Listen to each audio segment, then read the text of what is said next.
The sense of hearing is accomplished by a process known as auditory transduction. The ear converts sound waves in the air into electrical impulses, which can be interpreted by the brain. As sound enters the ear, it passes through the external auditory canal, where it meets the tympanic membrane.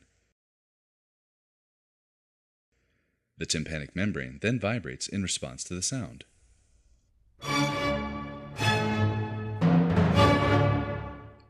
Sounds of a lower pitch, or frequency, produce a slower rate of vibration, and sounds of lower volume, or amplitude, produce a less dramatic vibration. Higher frequency sounds produce faster vibrations. The tympanic membrane is cone-shaped and articulates with a chain of 3 bones called the auditory ossicles. They consist of the malleus, the incus, and the stapes. The movements of the tympanic membrane vibrate the ossicles, passing on the information of frequency and amplitude. The 3 bones pivot together on an axis shown here in red.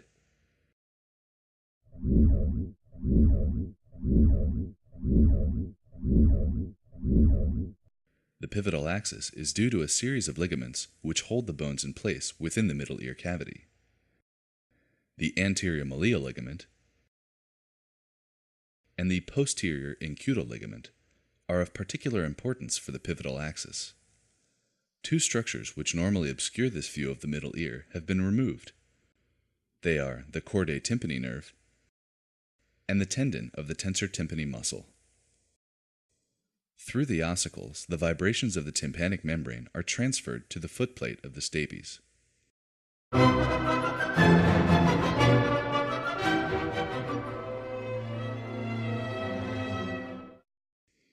The stapes moves with a piston-like action, which sends vibrations into a structure called the bony labyrinth.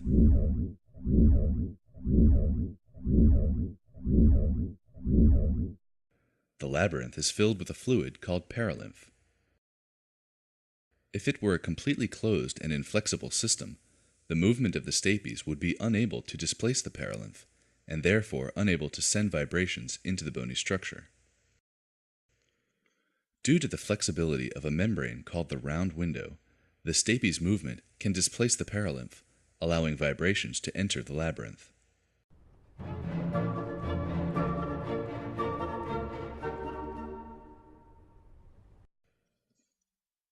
The corridor leading to the round window is found within the spiral portion of the bony labyrinth known as the cochlea.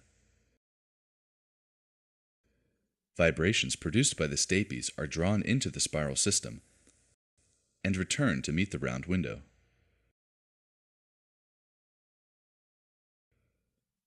The portion of the spiral passage in which vibrations ascend to the apex of the cochlea is called the scala vestibuli. The descending portion of the passage is called the scala tympani. A third structure, called the cochlear duct, is situated between the scala vestibuli and the scala tympani. The cochlear duct is filled with a fluid called endolymph, and when viewed in cross-section, the membranes separating the 2 fluid-filled systems are visible. They are Reissner's membrane and the basilar membrane. The membranes are flexible and move in response to the vibrations traveling up the scala vestibuli. The movements of the membranes then send vibrations back down to the scala tympani.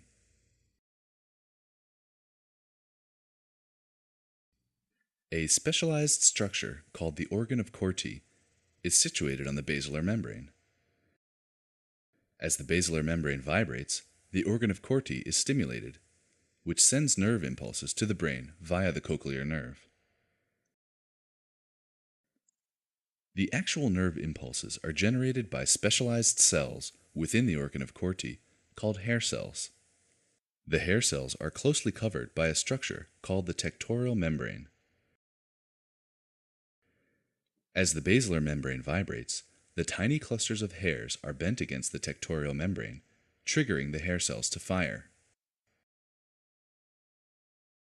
The entire basilar membrane does not vibrate simultaneously. Instead, specific areas along the basilar membrane move variably in response to different frequencies of sound.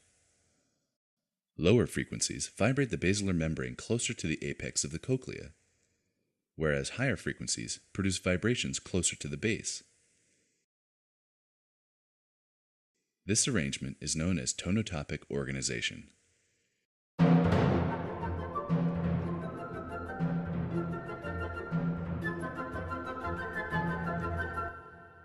Together, this sequence of events is responsible for our acoustic perception of the world around us.